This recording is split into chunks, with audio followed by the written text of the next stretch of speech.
J'ai assisté au concours Animato ces derniers jours à la salle Cortot et se repose à nouveau la question de la médianité, c'est-à-dire de ces gens qui sont des intermédiaires entre les gens d'en haut et les gens d'en bas, que j'appelle aussi les jupitériens, dans mon propre jargon. Et il faut bien reconnaître que ces pianistes qui succèdent et qui jouent différents compositeurs font écran avec les compositeurs en question. Alors, bien entendu, ils les servent d'une certaine manière, mais il y a une ambiguïté particulière qui me gêne. D'autant plus que, comme on ne joue pas les compositeurs vivants, ces pianistes ont le monopole des œuvres anciennes, en quelque sorte. Je veux dire par là que les compositeurs décédés n'existent que par ces pianistes ou par ces autres instrumentistes, évidemment. Et ça me gêne. Donc, pour équilibrer cela, il faudrait une plus grande place donnée aux compositeurs actuels et au fait que ces compositeurs puissent eux-mêmes jouer leurs œuvres, ou improviser même éventuellement. Et donc je trouve ça tout à fait décadent et en même temps emblématique d'un problème qui est propre à la médianité et qui fait que dans les domaines les plus divers,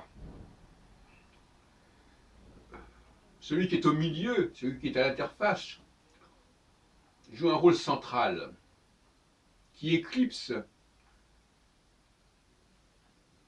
le personnage ou l'entité qu'elle est censée servir et représenter.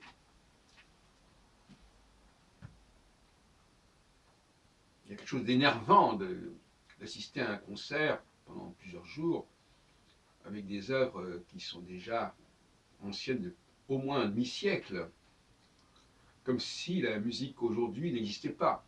Or, pour rendre hommage aux compositeurs d'hier, il n'y a pas de meilleure attitude que celle de rendre hommage aux compositeurs d'aujourd'hui.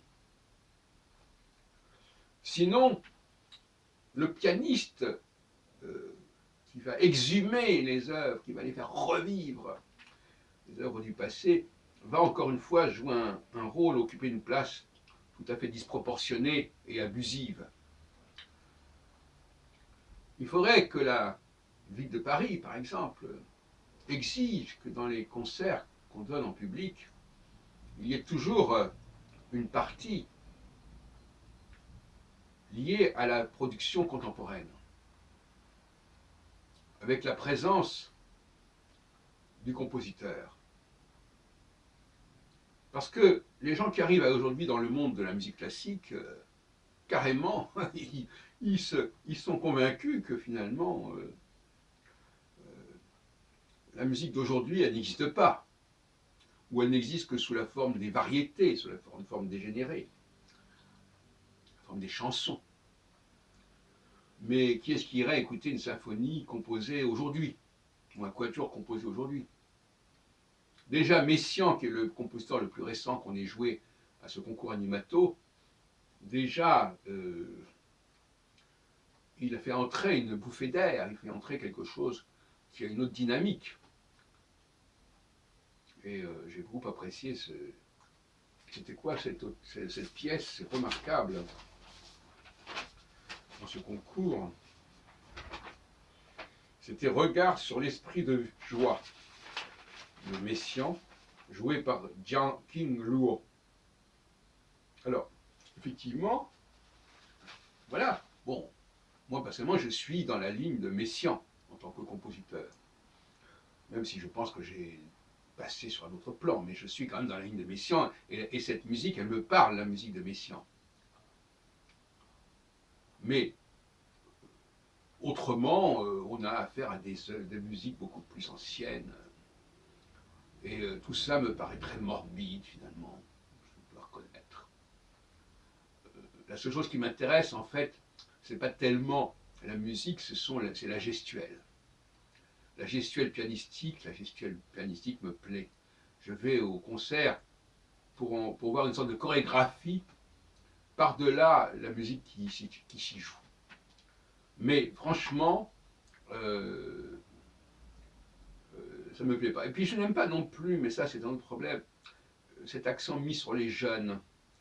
Enfin, les jeunes, alors c'est paradoxal parce que ces jeunes, justement, ils ne sont pas mûrs pour être compositeurs. Et finalement, ils ne peuvent que jouer les œuvres des prédécesseurs, des ancêtres. Et il serait bon aussi qu'il y ait des concerts, une association qui s'occupe des compositeurs, quel que soit leur âge, et même quand ils sont âgés, justement, ne serait-ce que parce que ça peut aussi les aider à vivre quelque part. Et je voudrais dire aussi que c'est bien de s'occuper de la majorité de gens qui souffrent, comme par exemple les gilets jaunes aujourd'hui, mais il faut aussi s'occuper de l'élite. Il y a des gens de l'élite, il y a des créateurs, il y a des chercheurs qui n'ont pas les conditions de vie pour leur retraite qui soient décentes. Alors ils sont peut-être pas très nombreux, mais ils jouent quand même un rôle absolument majeur. Et là aussi, il faudrait quand même trouver un équilibre. Alors, qu'est-ce qu'ils peuvent faire pour se faire écouter, pour se faire entendre? That is the question.